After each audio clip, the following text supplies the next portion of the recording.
Hello guys, आप सभी का स्वागत है आज की इस वीडियो में।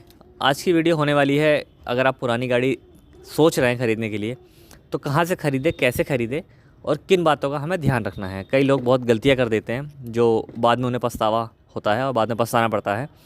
तो आज की वीडियो में अगर आप लेने वाले हैं पुरानी गाड़ी तो पूरा वीडियो देखना, स्किप मत करना। तो चलिए शुरू करते हैं वीडियो को। सबसे पहली बात, अगर आप गाड़ी ख़रीदने की सोच रहे हैं तो सबसे पहला सवाल आता है कि गाड़ी ख़रीदें कहाँ से। कई लोग सोचते हैं यार कि जाके लोकल डीलर पे देख लेते हैं। कई लोगों को पता होता है कि किसी कंपनी से ख़रीद लेते हैं, कई डायरेक्ट बायर पकड़ लेते हैं। तो सबसे अच्छा तरीका है, देखिए, एक तो ऑर्गेनाइज सेक्टर होता है, एक अनऑर्गेनाइज सेक्टर होता है। ऑर्गेनाइज सेक्टर में क्या होता है, जैसे ऑनलाइन कंपनीज़ हुई और शोरूम्स हुए, जैसे कार 24, कार देखो, आपने नाम सुना होगा, और Maruti True Value, Honda, Hyundai, इन सब के अपना खुद का यूज्ड कार का होता है शोरूम।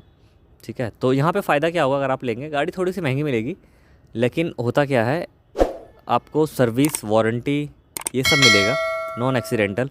कल को 1% दिक्कत भी आती है तो आप कंप्लेन कर सकते हो, तो आपका फ़ायदा रहेगा। ठीक है, ये उनके लिए होता है जिनको मतलब कोई जानकारी नहीं है गाड़ियों के बारे में, वो आके जाके आँख बंद करके वहाँ से गाड़ियाँ ख़रीद सकते हैं। ठीक है, और दूसरा होता है अनऑर्गेनाइज, जैसे कि लोकल डीलर्स बाहर बैठे हुए हैं।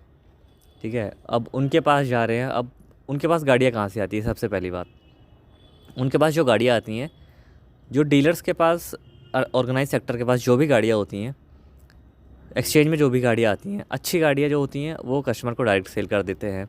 जो गाड़ियाँ लगी हुई आती हैं, जिनमें कोई दिक्कत होती है, वो गाड़ियाँ डीलर्स को सेल करी जाती है। फिर डीलर्स क्या करते हैं, उन पे काम खर्चा करवा के अपने शॉप पे रख के वो डायरेक्ट सेल करते हैं फिर कस्टमर को। तो आप समझ गए होंगे कितना फ़र्क है। ठीक है, मतलब उसमें से अगर कोई डीलर है, डीलर पे 70 से 80% जो गाड़ियाँ खड़ी रहती हैं वो लगी हुई गाड़ियाँ या मीटर वैग गाड़ियाँ, इस टाइप की गाड़ियाँ वहाँ पे रहती हैं। तो इन बातों का हमें ध्यान रखना है। अगर आप लोकल डीलर के पास जा भी रहे हैं तो सबसे पहले क्या करना है, आपको गाड़ी प्रॉपर चेक करनी है, एक्सीडेंटल है नहीं है, गाड़ी ब्लैक लिस्ट है नहीं है। ये सब चेक करने के लिए क्या करना है आपको, या तो आप किसी इवेल्यूटर के थ्रू चेक करवा सकते हो, या आप डायरेक्ट हमसे बात कर सकते हो, मेरा नंबर डिस्क्रिप्शन में मिल जाएगा। उसका सर्विस रिकॉर्ड देख सकते हो गाड़ी का, उसमें सारी डिटेल्स आपको मिल जाएंगी। ठीक है, तो ये सारे, एक्सीडेंटल तो मेन है, आप आपको देखना ही देखना है, चाहे ऑर्गेनाइज में जाओ चाहे अनऑर्गेनाइज में। ऑर्गेनाइज में क्या है कि मोस्टली गाड़ियाँ आपको 90% अच्छी गाड़ियाँ मिलती हैं। ठीक है, तो अगर लोकल डीलर पर जा रहे हो तो सबसे पहले एक्सीडेंटल देखना है, सेकंड ब्लैक लिस्ट देखना है। ठीक है, और गाड़ी पे देखना है कोई लोन बचा हुआ है या नहीं बचा हुआ है, क्योंकि ज़्यादातर केसों में ऐसा होता है कि लोन लोन बचा रहता है फिर भी गाड़ियाँ सेल हो जाती हैं। तो लोन कैसे चेक करना है, आप ऑनलाइन जाके वाहन पे देख सकते हो या हमारे थ्रू देख सकते हो, मैं आपको बता दूंगा कैसे कैसे देखना है। ठीक है, और एक्सीडेंटल का अगर भी अगर आपको नहीं पता है या कोई इवेलुएटर नहीं मिल रहा है तो मैंने वीडियोस काफ़ी बना रखी है कि आपको गाड़ी का इवेल्यूशन कैसे करना है और गाड़ी का एक्सीडेंटल कैसे चेक करना है। ये सारी चीज़ें आपको देखनी है। देखने के बाद आपको प्रॉपर प्रॉपर आपको साइन करवाने हैं। फॉर्म 26 फॉर्म होता है हमारा डुप्लीकेट आरसी के लिए। फॉर्म 28 होता है हमारा स्टेट ट्रांसफ़र के लिए, जैसे दिल्ली से गाड़ी ली, यूपी में ट्रांसफ़र करवानी है तो फॉर्म 28 है। और 29 और 30 फॉर्म ऑनरशिप ट्रांसफ़र के लिए होता है। ठीक है, और 35 नंबर फॉर्म लास्ट होता है आपका, जो गाड़ी पर अगर एचपी है तो एचपी उतरवानी है तो 35 नंबर फॉर्म आपको साइन करवाना है। ये सारी बातों का ध्यान रखना है।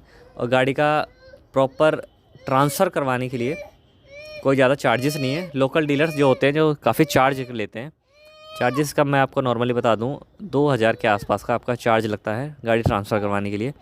ठीक है, तो आपको इन बातों का ध्यान रखना है मोटा मोटा, अगर आप लोकल डीलर से गाड़ी ले रहे हो तो। ठीक है, ये सारी चीज़ें आप नोट डाउन कर सकते हैं। और हाँ, गाड़ी पुरानी लेते हुए ना ये भी याद रखना है कि गाड़ी की सेकंड की भी लेनी है आपको। ठीक है, गाड़ी की, क्योंकि जब भी नई गाड़ी आती है दो चाबी होती है। तो अगर सामने वाले बंदे के पास नहीं है तो चलिए कोई बात नहीं, अगर ऑर्गेनाइज्ड में ले रहे हैं तो सेकंड की वहाँ मिलनी मिलनी है आपको। ठीक है, अगर लोकल डीलर से ले रहे हैं तब भी उसको एक बार बोले कि भाई पुरानी गाड़ी पुरानी चाबी हमें चाहिए सेकंड वाली। तो ठीक है, दोनों चाबियों का ध्यान रखना है हमें। और एक एक पॉइंट आपको और बता देता हूँ, जैसे मैंने आपको बताया ट्रांसफ़र के चार्जेस करीब 2000 के आसपास आते हैं। तो देखिए, दो तरीके से ट्रांसफ़र होती है गाड़ी। एक तो अगर आप दिल्ली में रह रहे हैं, ठीक है, अब यूपी नंबर की आप गाड़ी ले रहे हैं और उसको आप ट्रांसफ़र करवाएंगे, केयर ऑफ़ का केस जिसे कहते हैं, आपने सुना होगा। तो केयर ऑफ़ में ट्रांसफ़र करवाने का अलग चार्ज आता है। ठीक है, 4 से 5 हज़ार के आसपास का केयर ऑफ़ में चार्जेस आते हैं। और नॉर्मल 1,500 से 2,000 रुपये आपका नॉर्मल ट्रांसफ़र के चार्जेस आते हैं। तो इन बातों का भी ध्यान रखना, केयर ऑफ़ चार्जेस में आपको ज़्यादा पैसे नहीं देने हैं। और सबसे लास्ट पॉइंट बताऊंगा, सबसे अच्छा पॉइंट, गाड़ी का प्राइस क्या होना चाहिए ये कैसे पता करें। ठीक है, देखो अगर आप लोकल डीलर पे जा रहे हो, गाड़ी खरीद रहे हो, आप, मैं एग्जांपल देता हूँ, आपने एक सियाज देख ली 2018 मॉडल। ठीक है, अब सामने वाले बंदे ने डिमांड करी है 6 लाख रुपए की। अब आप सोचो कि यार इसका रेट क्या होना चाहिए, मैं क्या उसको बोलूँ, मैं 5 लाख बोलूँ, कहीं 5 रुपये महंगा नहीं है। तो इसका देखो सोल्यूशन मैं बता रहा हूँ आपको। सबसे बढ़िया करना क्या है आपको, या तो आप 2-3 डीलर्स पे ट्राई करो, सेम मॉडल का प्राइस उससे पूछो। एक तो सबसे पहला पॉइंट ये हो गया। दूसरा पॉइंट क्या है, सेम मॉडल का आप ऑनलाइन सर्च करो गाड़ी का रेट, जैसे कि OLX, ठीक है, कार24 और फेसबुक मार्केट प्लेस, इन सब जगह आप ट्राई करो, देखो कि उस मॉडल की गाड़ी कितने रेट में मिल रही है। ठीक है, कभी भी ऑनलाइन जो हम गाड़ियाँ खरीदते हैं, कार24 कार देखो, उसमें मोटा मोटा मार्जिन आप ये मान लो 70,000 से लेके 1 लाख तक का मार्जिन वो लोग लेके चलते हैं। अगर आप देख रहे हो कार24 में कि 8 लाख की गाड़ी है, तो ये मान के चलो उन्होंने 7 लाख के आसपास की गाड़ी ली होगी। तो इससे आपको आइडिया हो जाएगा कि रेट क्या होना चाहिए, सबसे अच्छा पॉइंट। तो आज की वीडियो को यहीं पे ख़त्म करते हैं। आई होप आज की वीडियो आपको लोगों को अच्छी लगी होगी, और अगर अच्छी लगी है तो कमेंट और सब्सक्राइब करना ना भूलिएगा।